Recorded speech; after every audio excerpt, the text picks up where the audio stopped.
And welcome to another conversation here at the Informed Perspective. If you're joining us for the first time, we're really happy that you're here. Our mission is to reimagine what local community can look like while staying deeply connected to the global conversations that shape us. As our name suggests, we believe real change begins when we seek out and truly listen to diverse perspectives. While much of our focus is rooted in the local, these dialogues ripple outward, building empathy, insight, and meaningful connection wherever you are. This month, we're diving into inclusivity, and today's episode is all about what it really means to be included. So, what is inclusion? It's about how much people feel valued, respected, accepted, and encouraged to fully participate in a community or an organization. At our core, every human being shares one deep need, and that is to belong. From the moment we arrive in this world, we look for connection, recognition, and affirmation. And when that need isn't met, when we're excluded or dismissed or made to feel invisible, it leaves a lasting mark. We all remember those moments, being left out on the playground or not being picked for a team. Those memories stick with us, and they're not trivial. The impact of exclusion runs really deep. It's linked to anxiety, depression, eating disorders, and even suicide. Exclusion isolates us, cutting us off from the connections that we need the most. But here's the thing. Just being present somewhere isn't the same as truly belonging. Inclusion can still feel like exclusion if you don't feel safe or truly seen. True inclusion means actively creating those spaces where every person feels respected, supported, and valued, no matter their background, their identity, or their ability. And it's not just about inviting people in. It's about removing the barriers, amplifying voices, and making sure everyone feels free to show up exactly as they are. Research and experience tells us that even small acts of support can make all the difference. Community, empathy, and being seen for who we really are act as powerful shields against life's challenges. So let's flip the question. What does it feel like to be truly included, to be seen, heard, and valued just as you are? Because inclusion isn't just a nice idea or a box to tick, it's a foundation for healing, connection, and growth. It changes how we face those difficulties, build resilience, and create spaces for hope. Inclusion doesn't ask you to change who you are to fit in. It's about being embraced for exactly who you are. But the reality is we live in a world full of narrow definitions of normal. Social expectations about how we live, look, and succeed can be deeply damaging. At Tween Talk, our space for 9 to 13-year-olds, we see how early this pressure starts to fit in, to not stand out, to wear the right clothes, have the right body, say the right thing. It's a quiet but powerful conformity that slowly chips away at confidence, creativity, and individuality.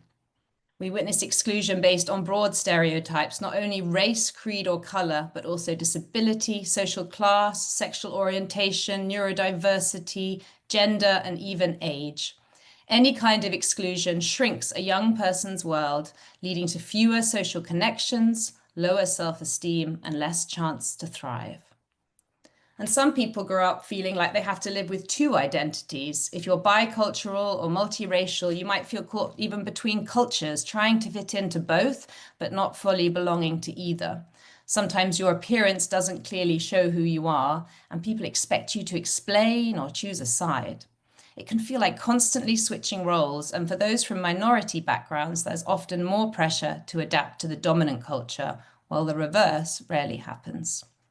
But the truth is, life gets richer when we make room for all kinds of experiences and people, and we need to make space for the full complexity of identities. So why do we let those narrow ideals shape how we see others and ourselves? Why do we judge people by how good they are at sports, how they look, how popular they are, where they come from, or how they neatly fit into a box? Isn't it time to value something deeper, like generosity, kindness, humility, compassion. These are the qualities that truly make someone stand out for all the right reasons. Real change starts when we question those narrow ideals and replace them with a deep belief that we all belong, that every voice, every story, and every difference adds something powerful to the bigger picture. Today, we're exploring what inclusion really means and why it's essential in overcoming adversity. We'll talk about how to build spaces where everyone feels welcome, valued, and heard, and how inclusion isn't just a concept, it's a lifeline. But how do we change mindsets? You might have heard the word intersectionality, but what does it actually mean? Think of it like this. We all have different parts that make us who we are, our race, gender, disability, background, and more. Intersectionality is about how those parts overlap and combine to shape our unique experiences. Understanding intersectionality helps us realize that inclusion isn't one size fits all. It means recognizing and respecting all those layers that make us who we are. So, without further ado, I wanted to add a few quotes just to get the ball rolling and open our minds. The first quote I have today is from Verna Myers, an American diversity consultant and author, and she said, "Diversity is being invited to the party. Inclusion is being asked to dance."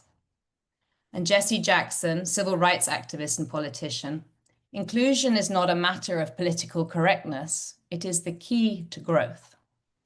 Theodore Melfi, an American filmmaker, said, "You have a responsibility to make inclusion a daily thought so we can get rid of the word inclusion." Andreas Tapia, a writer, said, "Diversity is the mix. Inclusion is making the mix work." And Ruth Bader Ginsburg, the former Associate Justice of the Supreme Court, said, "Fight for the things that you care about, but do it in a way that will lead others to join you." And Bob Marley, the musician, who we all know, "Until the philosophy which holds one race superior and another inferior is finally and permanently discredited and abandoned, everywhere is war." And finally, John A. Powell, the professor, "Belongingness entails an unwavering commitment to not simply tolerating and respecting difference, but to ensuring that all people are welcome and feel that they belong." So now I will pass over to Jenny and she will introduce today's wonderful panel of guests. Thank you, Penny. And I think we've got so much to discuss today. So as always, I'm very excited. So first up, we've got Kosta. He's a registered nurse, men's coach, and trauma-informed holistic care practitioner based in Australia, though originally from Greece. He is the founder of The Men's Spirit, a transformative platform dedicated to helping men break free from outdated conditioning, heal from emotional struggles, and reconnect with their authentic selves. His own journey, marked by grief, addiction, and growth, fuels his mission to redefine masculinity through vulnerability, self-awareness, and emotional mastery. Kosta works with men through coaching, workshops, and the root cause therapy, guiding them towards confidence, purpose, and heart-led living. Nicole Bonnah is a British journalist, educator, and documentary filmmaker based in Beijing since 2013. She is the founder of Tap In Think Tank, a platform for cross-cultural dialogue, inclusion, and creative collaboration. Through storytelling, workshops, and community projects, Nicole amplifies underrepresented voices and explores identity. She holds a master's in international journalism and is studying social justice and community building at the University of Edinburgh. Jerry Okiki is an intersectional disability rights advocate, youth leader, and storytelling, amplifying marginalized voices. He works at a crossroads of disability rights, inclusion, and narrative power, using lived experience to drive change. His leadership spans regional and global platforms with a focus on meaningful representation and systemic transformation. What a panel. Very excited to get started. So over to you, Penny, to pick up the questions. Great, perfect. I'm going to turn to Kosta first, but I just wanted to mention a few statistics that I happened to come across, just to sort of set the scene a little bit about like sort of the reason behind the question that we're going to pose to you. So the 2024 EPOS Equalities Index has revealed that 27% of Generation Z men across 29 countries feel that efforts to promote equality have gone too far. Meanwhile, a study by EPOS UK and King's College London across 30 countries shows that Gen Z perceives more gender-based tension than older generations. And another study from Hilda in Australia came back saying that young men are increasingly embracing traditional gender roles. Mental health is all around at the moment. We're hearing it lots about men. And when I look at the statistics, you can see from Government UK, 4 in 5 suicides in the UK are actually men. The Movember Institute report coming out of Australia said that suicide is the leading cause of death for men in Australia, aged 15 to 44, with men 3 times more likely to die by suicide than women. And in the US, men make up 79% of all suicide deaths. That was from 2022. And looking at the EU, we're seeing again men's suicide rates averaging between 50 and 20 per 100,000, which is roughly 3 times higher than the female rates that we're seeing. And then when you look at the education statistics, we're also hearing a lot about how more women are going into higher education than men. In 2023, over 10.1 million women were enrolled in US colleges compared to 7.2 million men. In Australia, 36.9% of women hold a bachelor's degree or higher compared to only 29.7% of men.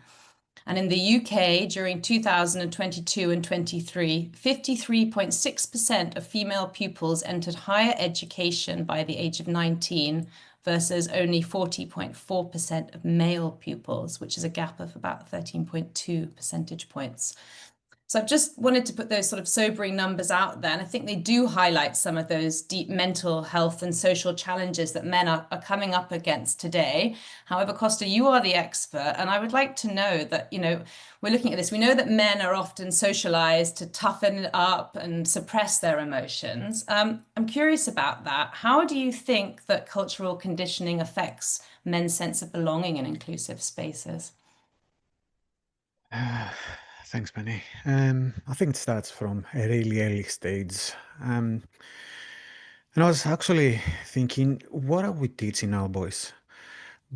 The role models in our society these days, who are they? Are they the Andrew Tates? And are they the David Cockins or the Joe Roggins? Who are the men who are actually inspiring our boys? And the men that I'm working with, and I don't want to generalize, but the senses that I get is that most men struggle because there is a narrative. There is this belief that has been almost, it has become like an intergenerational trauma.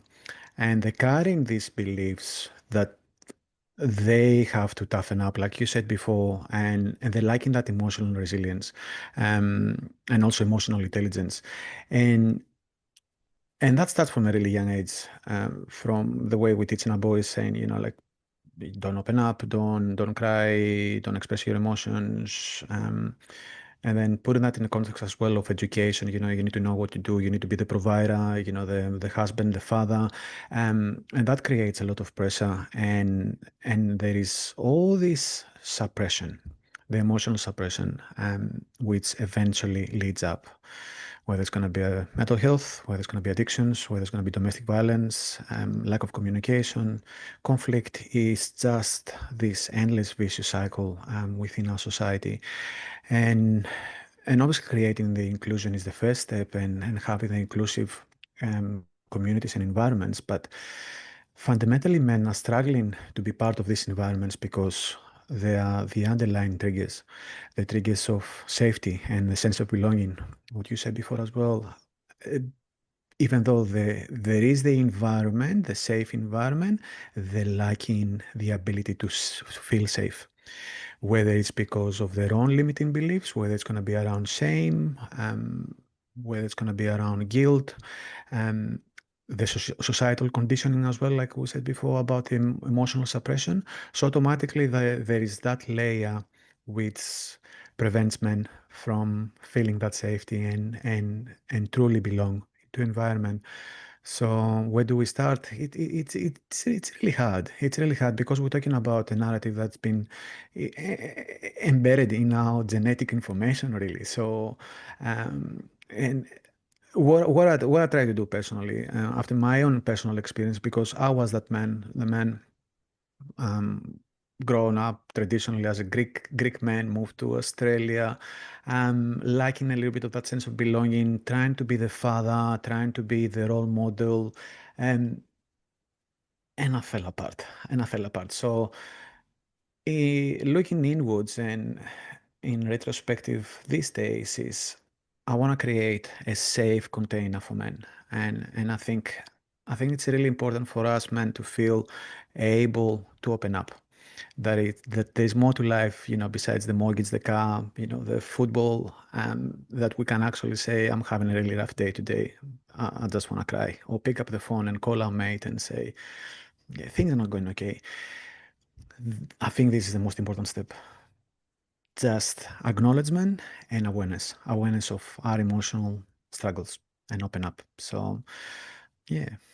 Yeah, I mean, this is super interesting because we've been talking a lot as well about body image at the Informed Perspective, and it's another one which is so systemic.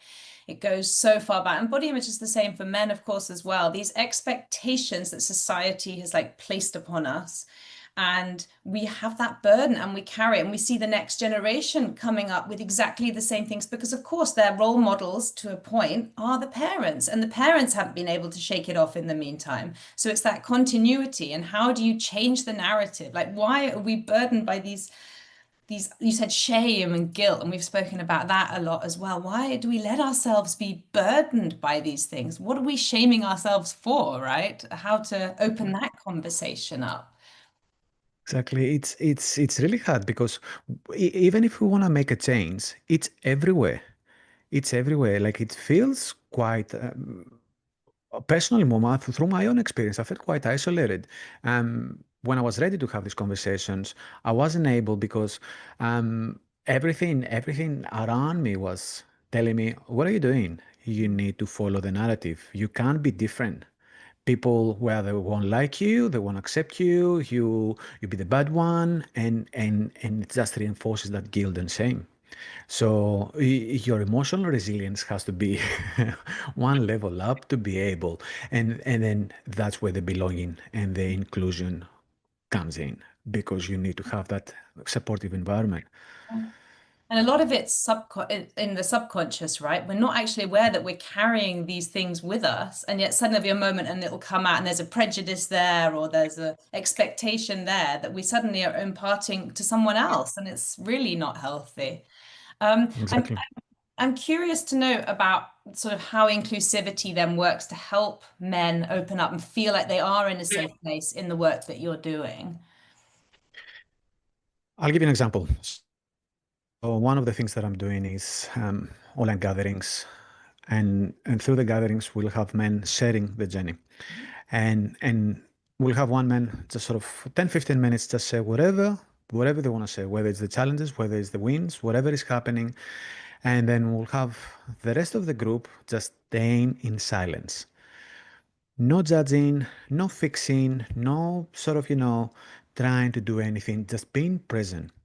And that takes a lot of practice for us men, especially because we tend, you know, to be a little bit up here. So like being fully present, grounded, and holding space for another man, it's a skill that it's actually helping us to get in touch with our own emotions, because by being fully present, we are most of the times what happens, things will resonate, because we all, as human beings, we all have, it's a collective experience just from a different perspective. So by being present, it will actually resonate with our own stuff. So that will create the safety. We create that safe container where the brave man who wants to share that story, they feel supported, they feel heard, they have that sense of belonging. And then we have the men who are actually listening, and they will feel there is holding space for that man, seeing the vulnerability in that man, seeing his authenticity, and appreciating the silence of sitting and actively listening. So automatically that will create that sense of belonging from both sides. Is it easy? No, because obviously we're going against the narratives. Men get bored. Men, usually function from a place of pain and despair. So, and that has been one of the hardest things as well. Like we're waiting for something to happen. Whether it's going to be death, whether it's going to be addictions, loss of a relationship, and we become reactive instead of proactive. So when things are going okay, men tend to think everything else is okay. So there's another layer of complexity, how we function.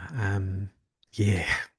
Yeah, I was having a conversation last night with some people, and it was just really acute. I was, really acutely aware of this anger that is on both sides of the gender spectrum, right? I think there's an anger, and I was kind of like, well, how do you make that conversation, which isn't like, why are we comparing gender to gender, and why isn't it more about seeing each other as an individual, right? And not sort of defining ourselves by that gender. But that's a really difficult thing to work with, I imagine, with that anger that potentially is there and not knowing what to do with it.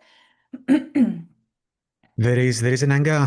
Look, I don't work with women, so I don't really have an opinion, but I see it, through the interactions in the society, the feminism, and then we have, the toxic masculinity, and there is the separation where I think we're all human beings at the end of the day, and we have to take it back to basics in terms of spirituality, in terms of kindness, love, respect, basic values, which they're not defined whether you're a man or a woman. It's the same thing. But because of all the conditioning, we have to start from somewhere. So by separating, and focusing just with a man, you sort of eliminate one of the triggering factors. That's what I've realized with a lot of men because, like you said before, our generation now, younger generation, feel that we have gone too far with, women's rights, which that's because they're feeling triggered. That's because they're feeling threatened. So we need to start from somewhere. And then Yeah. obviously, when we're creating that safety, we can analyze this and break down all these toxic narratives.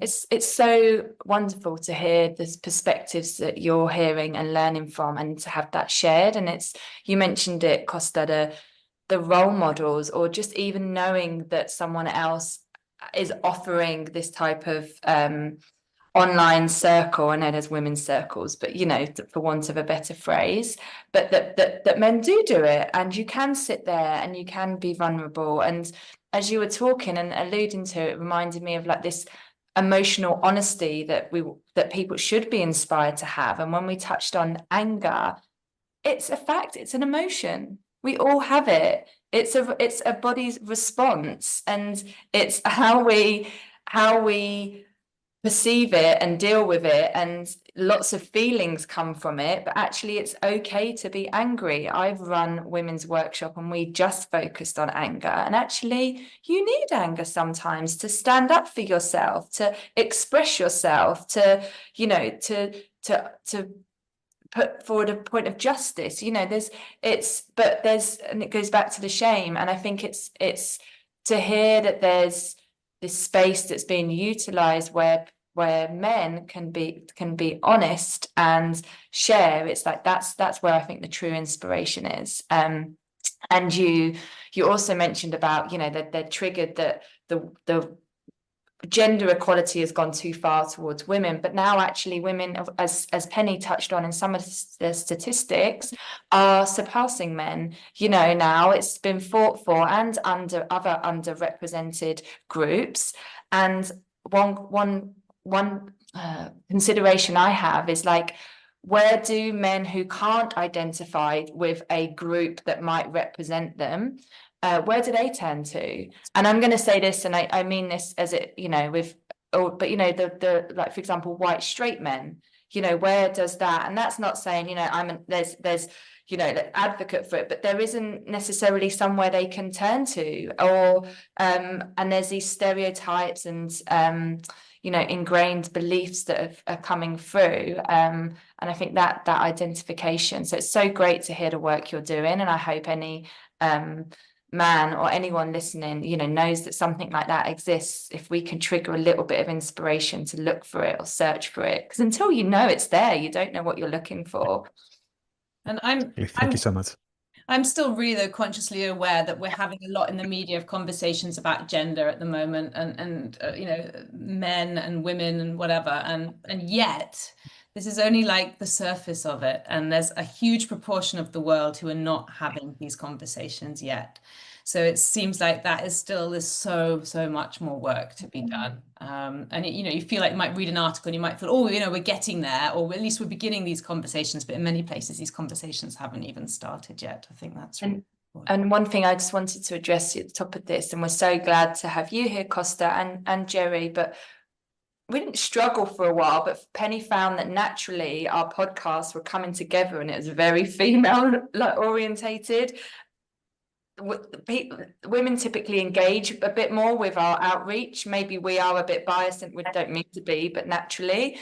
And we were really trying to like get some men on and get the men's perspective. And as Penny said, we're just touching the surface. We did have another guest that we were hoping could join today about is advocating for men's health and wellness, you know, a prostate cancer survivor. But that's just another element of where men are not showing up for their needs, you know, and their health and their wellness, and so yeah, there's so many bits we're touching on, and sadly we've discovering, you know, firsthand experience through our children. There's a lot of sexism at schools at a young age, you know, at 10, 11-year-olds, the way they're talking about women and dismissing, you know, women. It's so prevalent still, that, you know, we need to open up these conversations, and that's what we just love to share, these perspectives, and hopefully start to chip away at some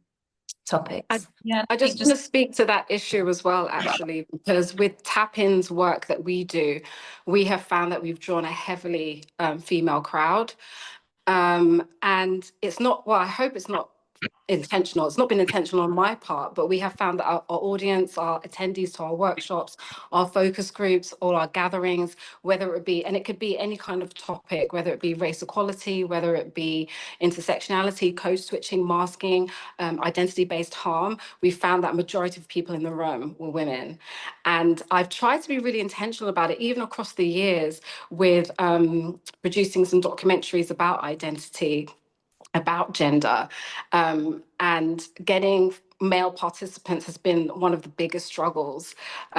Even the group, the community for Tap-In has been growing steadily, but it's looking optically like a women's group when it's not. I just wonder, I have a question, like, I wonder what are the things that we could do maybe to draw in and bring men to the table for these conversations? Great question. You me, Nicole. I wish I had the answer. Yeah, It's so hard. As a men's therapist, it's so hard. It is so hard, and I think the primary issue is because men function from a reactive point of view, because they're waiting for something to happen. That's the biggest issue. So you will have to start from a really young age, where and there is a little bit of a shift. I'm noticing a shift with the younger generation that are a bit more emotionally intelligent. So we don't want to be waiting until there's crisis. So if the message is, you know, explore your emotions, explore your vulnerability, and being authentic and communicate relationships, previous trauma, explore your inner self. I think that needs to be the message, especially for our younger men. So we can start from the base, because changing the narrative, you know, for men who have been conditioned to think this way for decades, the only way to change is if it comes from pain and suffering.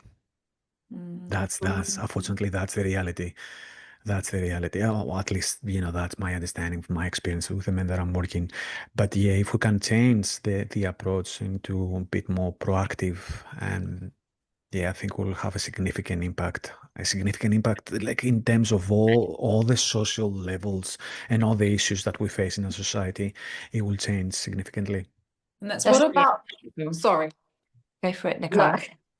I was thinking, what about preventative measures? Because I've never really thought about these things, this particular issue so deeply until having a son. So when my son was born, I started reading a lot of literature about this, particularly as a young Black boy. I was looking at it through a lens of his race, right, of his ethnicity. But there's all these other things that we need to think about as mothers and as parents, right, about how we're raising our boys. And a lot of what you're talking about is so sad, and it's so important that we're talking about these things. But there's also, I'm thinking, okay, what can we do to prevent this? How are we creating safe spaces in our homes for these conversations, right? Isn't that where perhaps these conversations should begin, so that as our boys are growing, they're growing emotionally intelligent. We are reversing some of the harm that's being done in terms of the social conditioning and the narratives that are sold to boys and men. But it starts young, right? The toxicity can start young.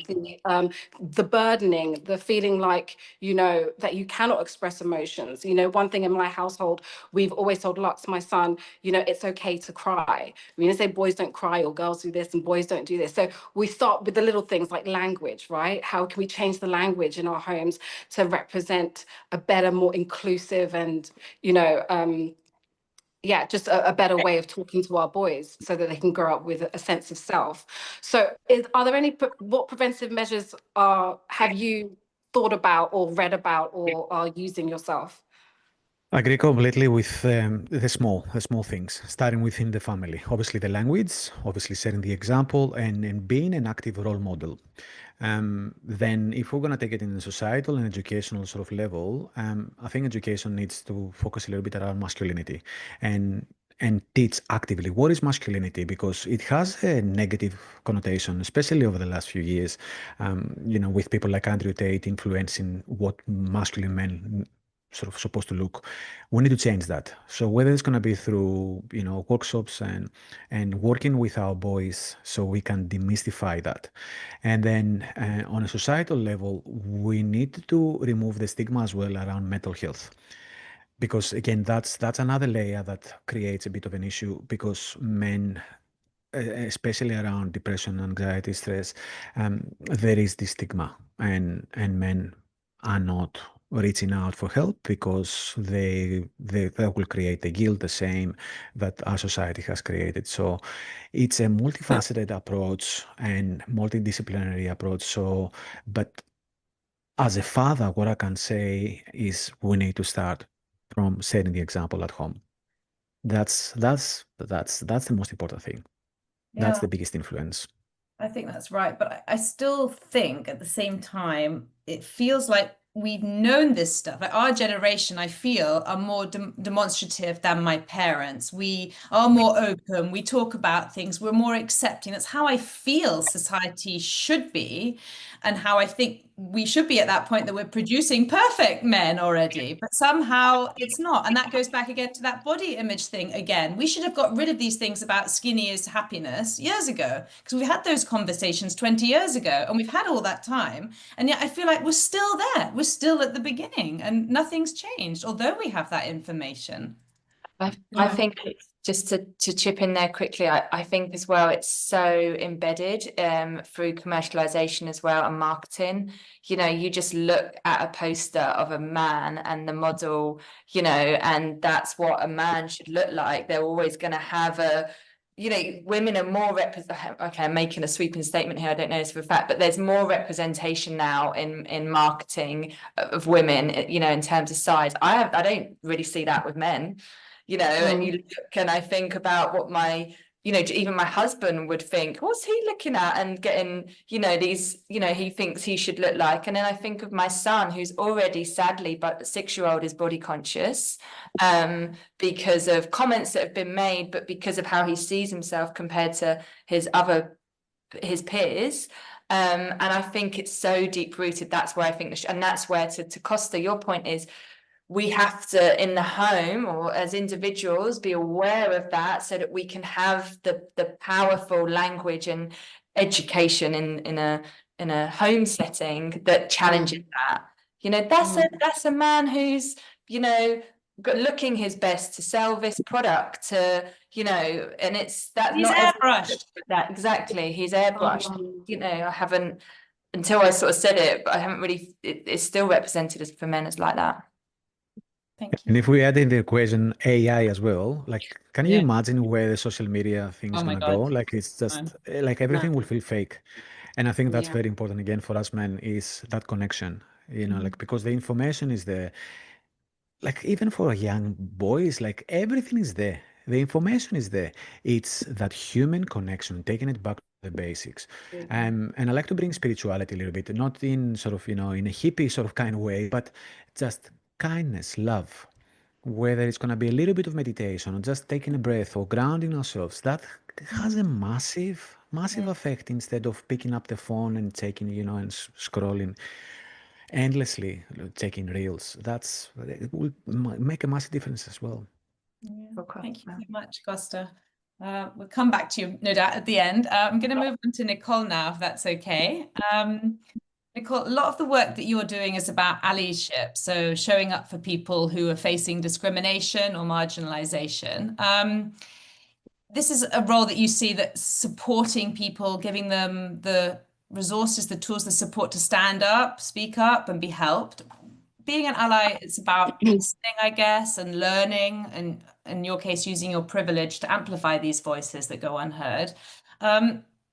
It gets often spoken about, this allyship, in a very big public way. But what does quiet, everyday allyship look like behind the scenes? Can you give us any examples? That's a really good question, firstly. And I would say that quiet allyship is really where consistency should be living. So it's in those very small but intentional choices that people do behind the scenes. So it's often unseen, but those actions are the ones that are really deeply felt by those around you. So it starts with what might seem quite obvious, actually. Are you correcting a friend privately, for example, who's saying something a little bit off? Are you noticing who's in the room and who's not in the room? And are you asking why? You know, what do the optics look like? Are you giving space for diverse voices? Or are you centering your own voice? Are you centering your own narrative? Are you centering your own feelings? Allyship is about a decentering, and I think that's fundamental to the quiet work that's done, right? Calling out bias, and it doesn't matter what industry you work in. There's ways of calling out bias. Obviously, you have to think about appropriate ways to do it, but are you being forthright in doing that in your social spaces as well as your professional ones, because it matters everywhere? Are you choosing to not laugh at that joke and then call it out for being inappropriate? So it's those small things, but it's behind the scenes where allyship can really begin to grow. It's often uncomfortable, and that's okay. Feeling a level of discomfort is part of the process, unfortunately, but it's true. And it's obviously thankless as well. But allyship is not performative. It's not performance. It's a practice that you have to embody. So it's not about, getting the cheers and the round of applause or having people see you do this work. It's an inner work that is then a practice that you can do in those small but very important moments. So, like you said, listening is really important. Decentering is really important. And you've got to respond when responding, because people often think, and I talk to so many people about allyship, people often think, oh, I don't know what to say in these conversations. I don't know how to respond. And listening is the foundation. Even if you're not responding, that's okay, but listening. And when you do respond, you're responding to understand. You're not responding to rebuttal. You're not responding to flip the narrative in your direction. And that's where true allyship can transform spaces. Yeah, and I think, that sort of comes when you hear you saying about you've got to respond. I feel that people are frightened to respond.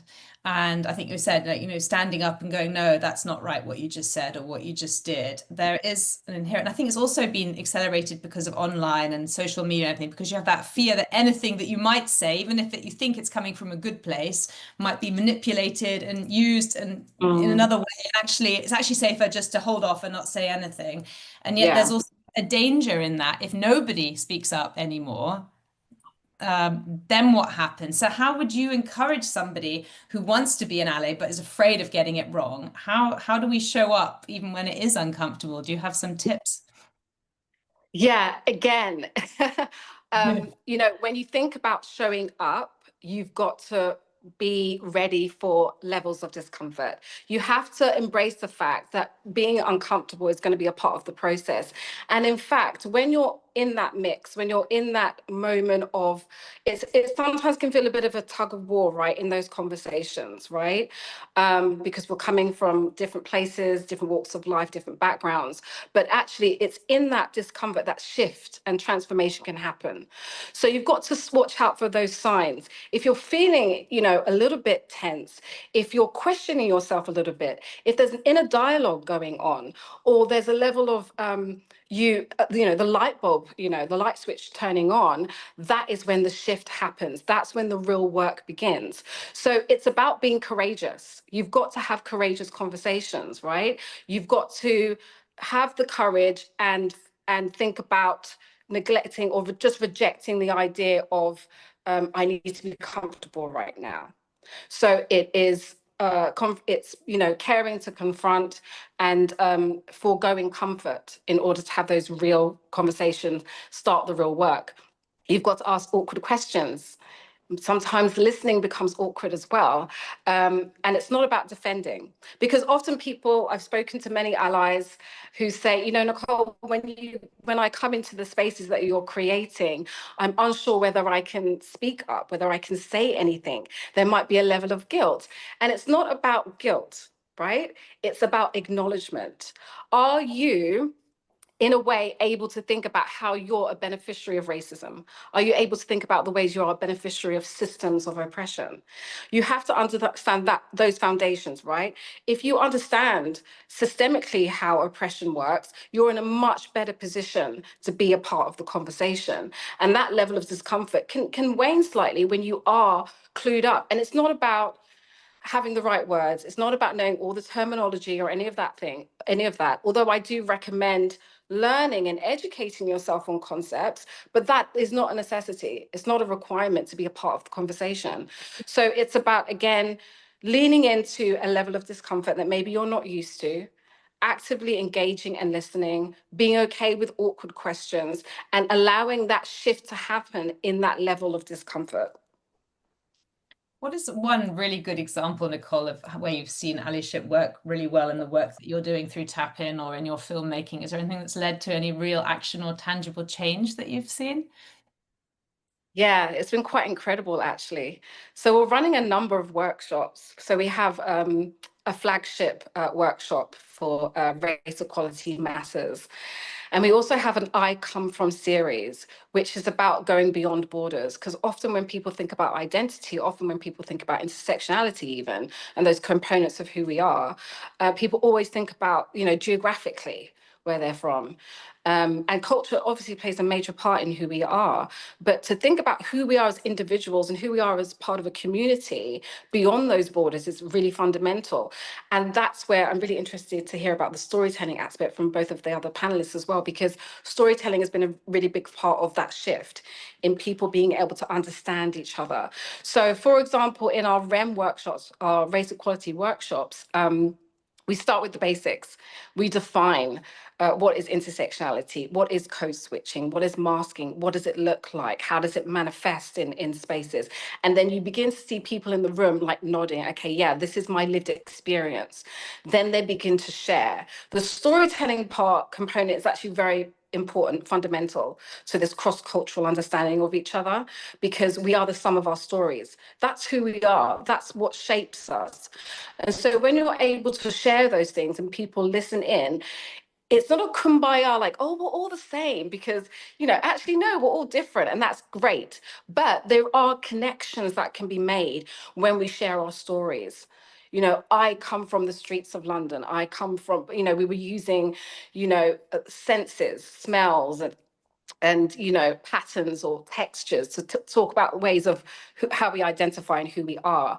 But in those moments, I've seen people really open up and begin to use the human element to connect with others. So it's no longer about what you look like, where you're from, your level of education, but it's about, oh my gosh, that smell and that sight and that texture that you spoke about reminds me of this. And this is who I am. And this is where I come from, right? Beyond those borders. Yeah. And then people in the room who are allies are able to be like, this is a safe space for me too. I think allies forget that. It's a safe space, or should be a safe space for everybody, right? To learn and grow. And I think also just listening to other perspectives, as you say, in person or whatever, hearing that story, you might not necessarily agree with their point of view. You might not necessarily 100% line up with them, but just hearing it and then getting an understanding of where that belief is coming from or the reasons why it might be A, B, or C. I think that makes it so much better to say, look, actually, I get what my next door neighbor's problem is, and I can now see it in a different light. And then how we then come together as a community, regardless of the differences, like you said, to move forward for things that's good for all of us. And we all want the same thing at the end of the day. We want to be safe. We want to have enough food to eat. We want to be happy. We want our children to grow up in a safe environment. Those things are a sort of a common thing. I think we have to look for that common thread as well. I don't know what you think of that. Yeah, I do. We do have to look for that common thread. And I think, everyone always talks about, celebrating diversity, celebrating our differences. And it's very easy to think that that's achievable and it's a quick fix.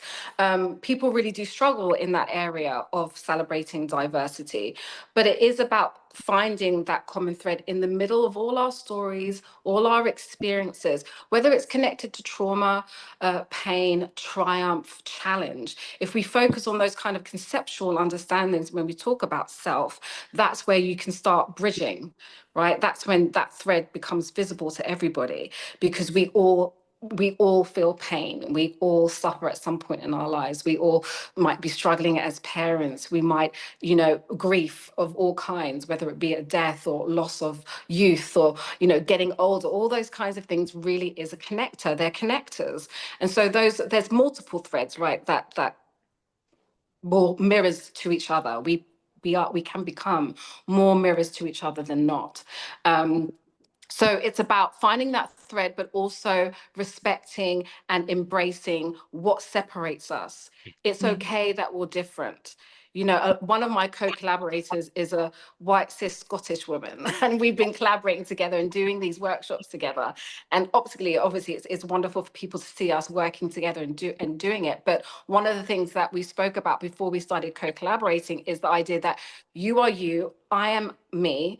There's parts of my experience, my intersections of what it is to be a woman, to be a Black woman, living abroad, to have a third culture kid, is going to be very different to your experience.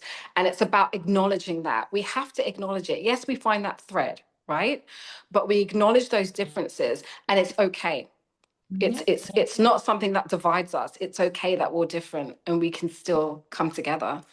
I love the way you talk, Nicole, is just so enlightening, and it's like given me so much food for thought, and it's made me reflect on, you said about calling out bias, and we said so much, sorry, but the acknowledging of people's storytelling as well. And it's like, yes, we can or could look for opportunities to call out bias, but it's actually what are our own biases that it's taking that time to reflect and acknowledge. And I think that word you've just used there really brings so many points that I just want to make together. It's like when you're listening to someone's experience, what are they telling you? So I've got a friend who's disabled, and she often shares her experiences of what it is to live with this disability, but you can sometimes not hear it because you just think it's her update of the day or how her day was.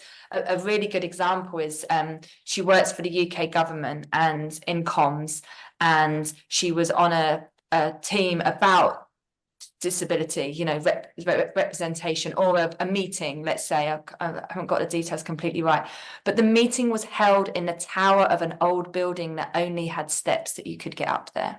And I remember I saw her that day, and she just offloaded, and but it's always stayed with me because I was like, it gave me an opportunity to acknowledge her experience, and I didn't need to say anything, and I didn't need to, but it really helped me learn and open my perspective a little bit more. And just you don't always have to, as Penny said, and be able to relate or understand.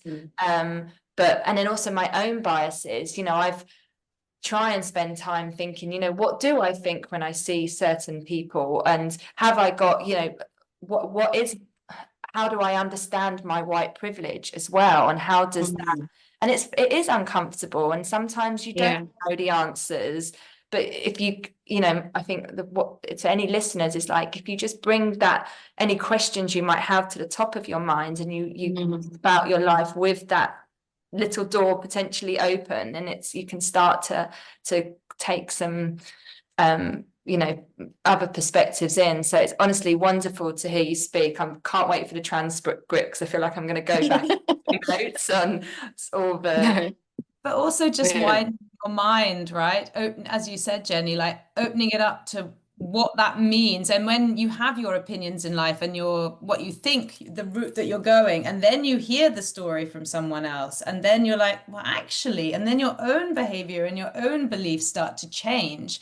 That is what's so powerful in that storytelling, right? How that can then actually be a catalyst for so much more. And I think that human part of it. So thank you so, so much. And while we're on storytelling, which is very apt, I'm going to move on to Jerry now. Storytelling is a huge part of the work that you do, Jerry. Why do you think that stories are so important and powerful when it comes to making change? And how do you think we can make more inclusive spaces that encourage all kinds of people from different diverse backgrounds to feel safe and empowered to share those stories? Quite a big chunk for you there. Oh, I think he's frozen. Oh no. Okay. Well, I'll pass that over to anyone else in the round who wants to answer. Yeah, here we go. He's just fallen out of the thing. We'll bring him back in again. Yeah, Nicole, what about you? Like, what other ways how can we encourage these stories, really? How can we encourage people to share their stories with us? It's all very well to say, oh, we want to hear the stories, but how might we encourage them? Well, in our I Come From series, we start with kind of guided prompts, because we start with encouraging writing. And this can be in any form. I know a lot of people, journaling has become, quite the craze, and everyone's, journaling these days. But it really is good to sometimes get your thoughts down on paper. What's burdening you? What are you thinking about when it comes to you and your identity and your family and wherever you are in the world? And so we start with that, to get your thoughts down, get your story down, because it matters. And then when we bring everyone together into a space to talk about our stories, we share some examples, and I'll often speak from experience, and then whoever I'm collaborating with, or who's moderating or facilitating the guided workshop, will also share from experience. But it's about setting the temperature, because it's not an easy thing to do. It's a very personal.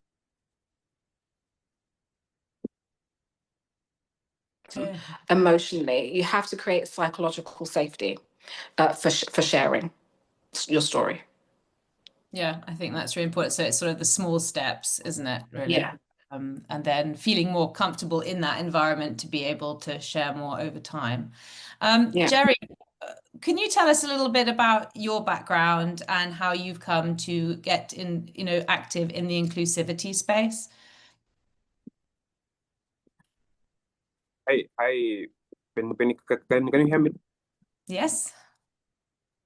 I think it's sort of throwing me out and in of the meeting again. I think someone from but just to speak about that, I do storytelling from lived experiences, perspective, number one, because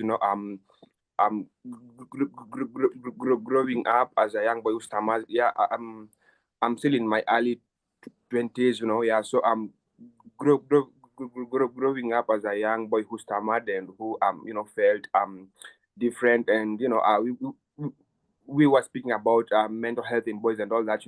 I struggled with the definition of masculinity and all that. Yeah. So these all these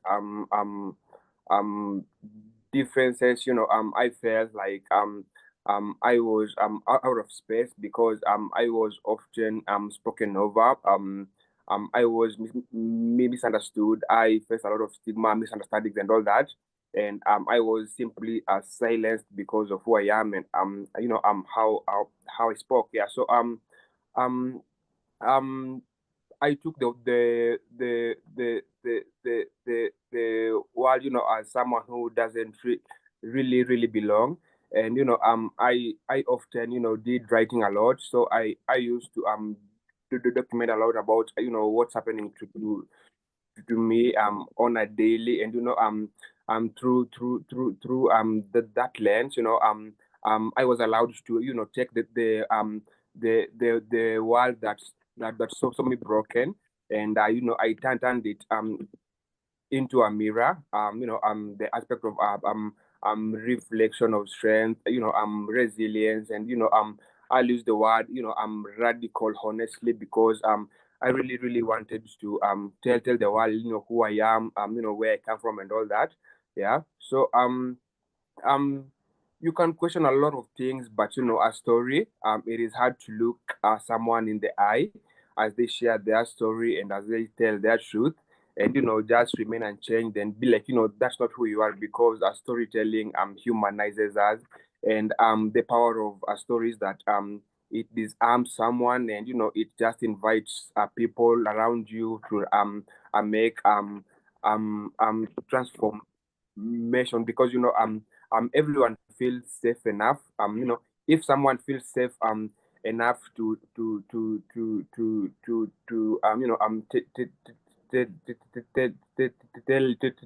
your story, especially when you people have really told you different things about you, and you just take space to tell your story, who you are, and just share with the world um who you are. So it really transforms, and it creates a connection in a way that it humanizes us, and it invites people into your life, because I do tell story that I do use telling to invite people into my life, because I want someone to see themselves in my story, because I know that I'm not the only person who has struggled with all that. Struggled with indifference, struggled with speech and all that, struggled with the definition of masculinity and all that, how to play the role growing up as a boy and as a man. You are told that you need to be this and that and all that, but I was really struggling to conform in all that. So I do tell stories and invite people to see themselves in my story, and through that,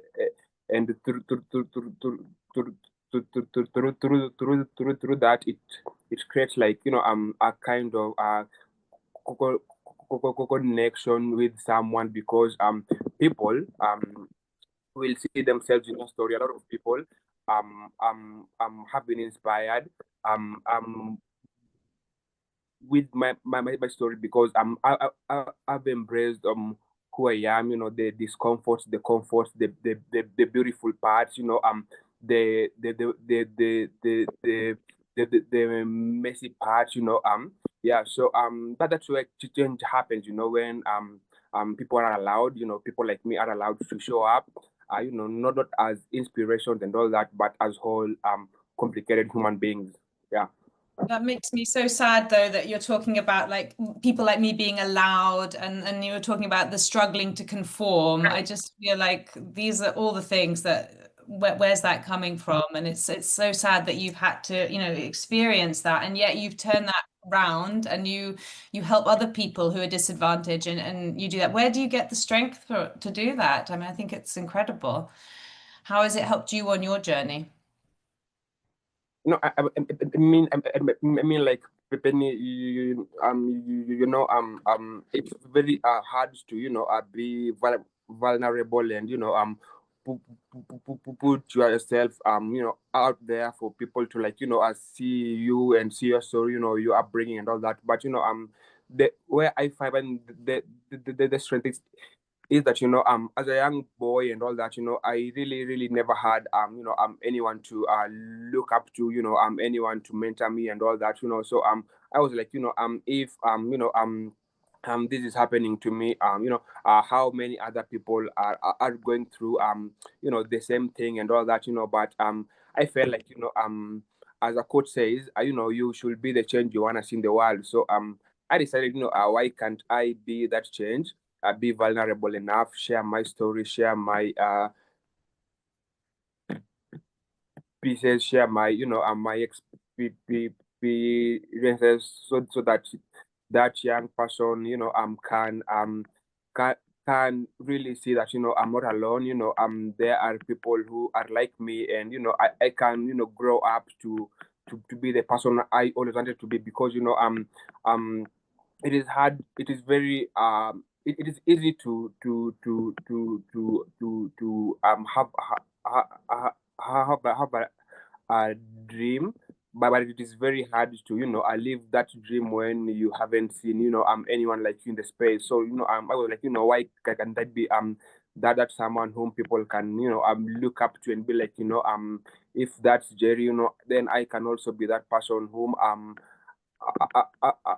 I've always wanted to be. And through sharing my stories, I've created a community, and that support also, like helps me in healing that trauma and all that, all the things I went through. I'm still like I'm healing from that and embracing who I am. So it actually gives me more strength and more passion to continue doing this work, to continue sharing more stories, and create a world whereby everybody can live as fully as they can, because our stories are part of ourselves, and we are the only people who can tell our stories better, because as Mercy Ambare says, when someone tells your story, you'd be deemed as someone whom really doesn't exist. You can tell your story yourself better than anyone else. Yeah. Yeah, and then it's again like so important what you said about having a role model. Sorry, so we're going back to really the allyship again, and having a mentor, or if you don't have it, yourself within your own community or your own family, that there you need that support and you need that help to make everything more inclusive. And I think that's really important that we that's the sort of the strength of the community as well, and then helping one another. I wanted to ask you, well, actually, to any of you really, but maybe start with you, Jerry, as we're here. So if you could change one narrative around inclusion or identity, something that people often get wrong, what would it be, and what would you replace it with? I mean, like if I wanted to change one thing, actually I'll start by saying, creating inclusive space that we really have to go beyond, to where you are included for the optics and all that. That's where why I always like to use the term, radical inclusivity, because you are embraced for who you are, your background, yourself and all that, where you come from, your skin color and all that, that aspect of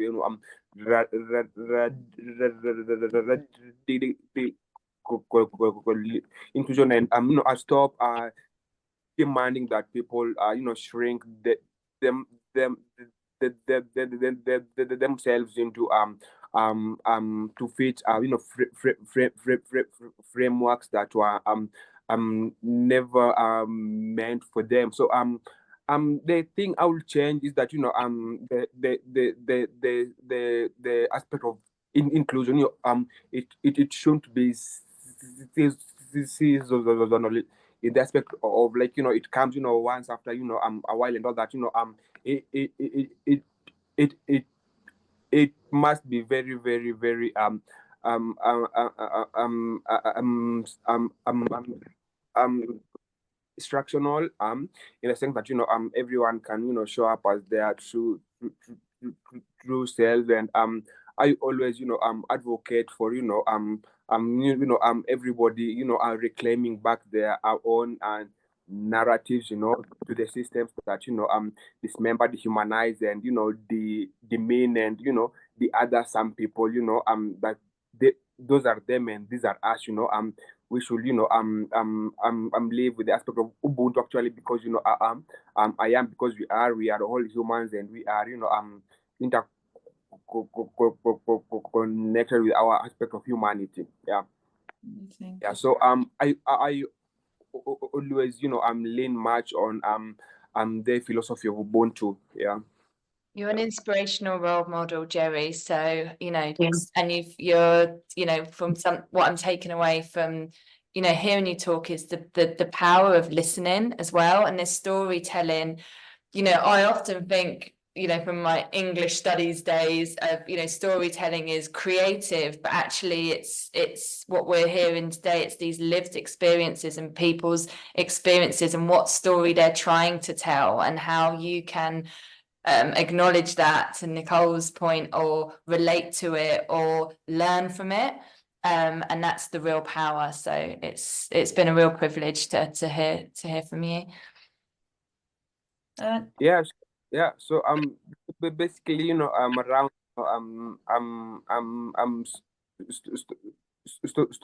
storytelling and all that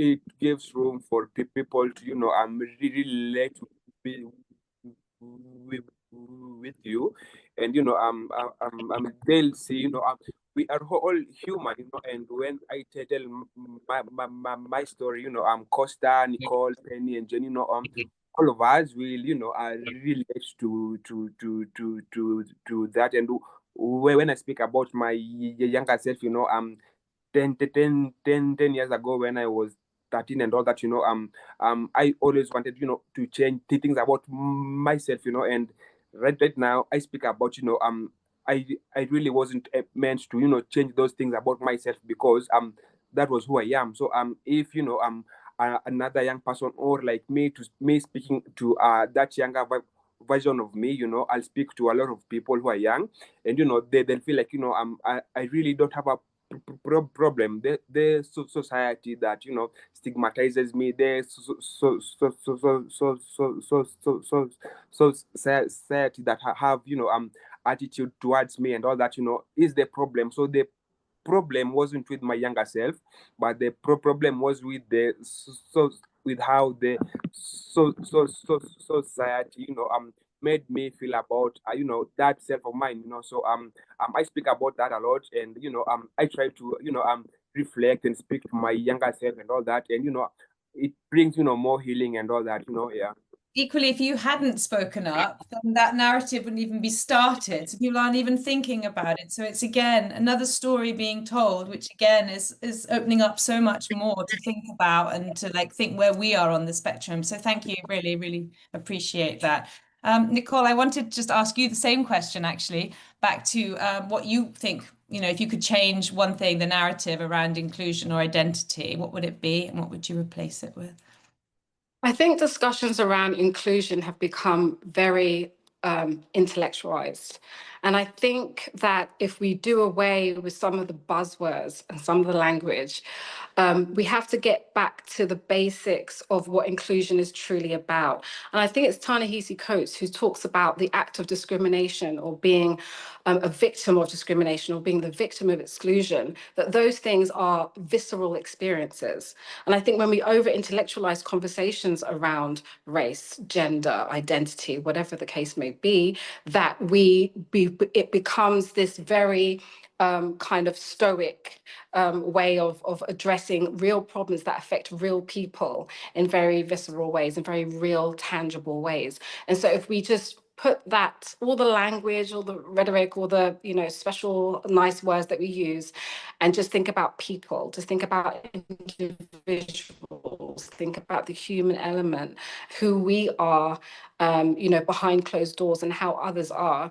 I mean, at one of the talks that we had, I spoke about the word Sonder. It's in this book called The Dictionary of Obscure Sorrows by John Koenig, I believe. And it's all these words about human feeling, these feelings that we don't have words for. And I found it this fascinating read. And I came across this word Sonder, Sonder. And it talks about the fact that we are not props in the narrative. You know, people are not props in our narrative. When you walk out in the street or you look out of your window and you look across the courtyard or wherever you live and you see the windows of other people's and the lights are on, there's movement happening, that they have their whole story, a whole life behind their doors. And they're not props, they're real people. And so it's that awakening that there's multiple souls in this world, all living their lives, all having feelings and challenges and triumphs and babies and deaths and all those kinds of things. And it made me think, oh my gosh, that's how we should be looking at inclusion. We should be recognizing that light bulb needs to go on where we're like, this is people, we're dealing with people and their experiences and their lives and their sorrows and their happiness. And that's a beautiful thing. Let's get to the crux of it now. We are people, we're human. So that's what I would send.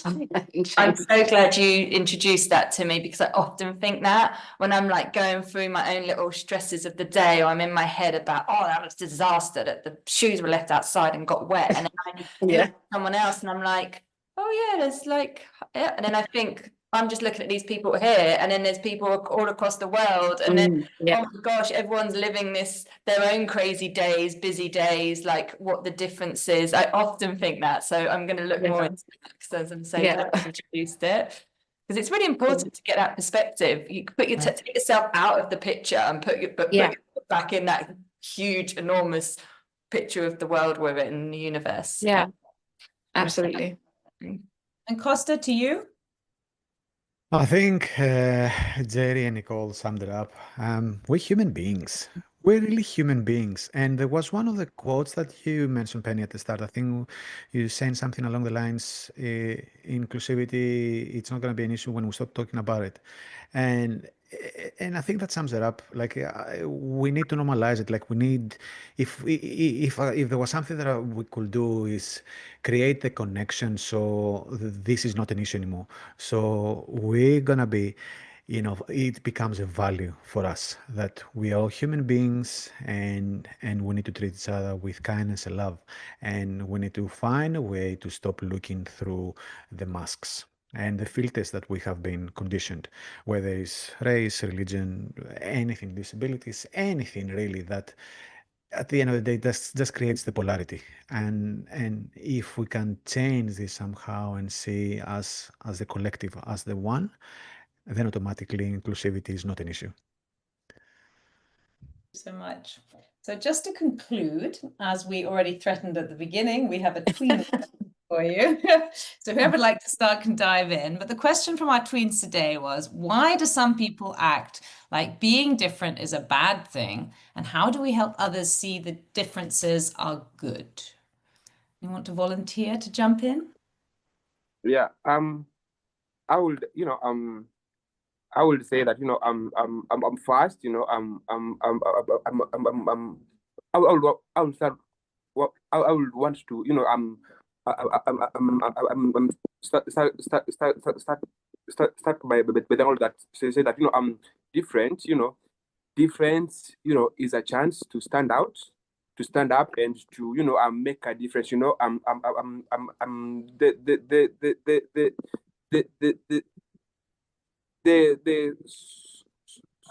The society might, treat our differences as otherwise, but I always live with that. Difference is not a bad thing. It's just your chance, to stand up, and to make a difference, because we live stories each day we live stories, each hour we live stories, each minute. Even this right now, this conversation right now is a story, and just linking it, I myself I struggle with, at speech, impediment, I have a stammer, and at times people do always, misinterpret it as, I I am taking more time to think about what I want to say. I'm less intelligent. I've forgotten what I want to say, but I use my difference in speech, the thing that people use that against me to just make a difference, because I always do bad, bad, bad, public speaking and all that. I interact with a lot of people, and just make them understand that being different is not a bad thing. It's just that's how we are. That's who I am. That's how I speak, and I can't really change anything about that. So that's what you have to accept about me. So to the twins, I will say that your difference and your story is your superpower, so you can use that to make the world a better place for everyone, because inclusivity isn't a destination, because I want to do advocacy and it ends there, it's always a journey, and even as I'm doing as I am doing this, I'm thinking about the generations that will come after me, how will they how will they carry forward these conversations. I'm thinking about the young people who are going to come after us. How will they pick up these conversations, and continue to advocate for a better world that includes everyone. Yeah. And the power that you use your voice to talk up, right? Just to step up, and you using your voice is just unbelievable. So it's really, really Amazing. inspiring. Yeah. Nicole, would you like to jump in? I'm so inspired by that. Yeah, using your story, using your voice, it's very empowering. In my experience, I have found that those kinds of misunderstandings, or people feeling that difference is not something that should be embraced, and feeling that difference isn't a beautiful thing, it often comes from a place of fear. So I think I want to make that point. In my experience, that's where it comes from. And that fear is obviously connected to a misunderstanding, not fully really having, comprehending different identities and different ways of being. And so to combat that fear, it really takes a level of courage and strength, because it does start with you. It starts with the individual. Oh, we've just lost her. I think we lost your sound, Nicole. So Kosta, I'm going to ask you to. Oh, no, we've got her back. We lost you for a moment, Nicole. Oh, sorry. Okay. Sorry, I don't know when you lost me. I was talking, but yeah. So I would just say, start with yourself in those small conversations in your homes or whatever. And then I was interviewed by a high schooler the other week who was doing a study about racism in his school. And he was talking about, how can I be a part of the solution? How can I be, how can I help change people's mindset? And I said, simply, it starts with you, because what you're experiencing comes from fear. And so it starts with you, and it's about the little things, the little conversations that you have, calling people out in love, in kindness. This is not about creating rifts, right? But those ripples, rather, that you put out there of challenging people to do better, and also feel empowered to be who you are. Because when you express yourself, when you share your story, it empowers others. You'll be really surprised how many people feel just like you. Like, I'm different and I feel like I can't express it. I'm afraid of that, because people are, I'm on the periphery. But actually, if you take that courage and you lean forward and, be who you are, it's going to encourage and empower others to do the same. Oh, love it. Oh, getting goosebumps. And Kosta, over to you. I think Jerry and Nicole summed it up. Fear. I was gonna say fear. If I was speaking with my girls when they were 9 years old and we had this sort of conversation, it would be like, when you see something different, it will scare you because it's a normal human reaction. But what does that mean? Does it scare you because you haven't seen it before? Is it triggering something inside you? So fundamentally, as human beings, like we were saying before, around belonging. So the belonging might come through the color of the skin, our collective experiences. So gender, religion, anything really. So we tend to try and seek that. So when something different comes, it will trigger that sense of safety. So how do we change that narrative? Because it is a fundamental human response. It's understanding that we're all human beings. The inclusion and taking away the tags, taking away all the masks that we were saying before, and what Jerry said before, our stories are superpower. Imagine if everyone had the same story. How boring would that be? Yes. Like our Oh, stories is the salt and pepper, and we need to teach our kids, to embrace, to seek that. Yeah. Like when they see something different and have that curiosity, that courage to go and approach, okay, what's happening here? Why am I feeling this? Why? And have that curiosity, because it almost creates creativity and that inner wisdom, because you go out of your comfort zone. And we know out of our comfort zone, that's when the fun begins. So yes. I love the salt and pepper analogy. And I'm like, what other spices? What other herbs? You know what I mean? I love it. I think it's so simple, but it's such a lovely way. So we'll definitely be using that. Put a little trademark on it for you, Costa. By sprinkling. So thank you so much to Kosta, Nicole, Jerry, and of course to all of you listening in today. We've unpacked what inclusivity truly means. It's more than just showing up or ticking that box. It's about creating spaces where every person feels genuinely valued, respected, and empowered to bring their whole self. Inclusion means understanding the rich, complex identities that make us who we are and honoring those layers without forcing anyone to fit into a narrow mold. Inclusivity isn't easy or automatic. It takes intention, it takes courage and ongoing effort. It means challenging our own biases, stepping outside our comfort zones, and often standing up for others, even when it's hard.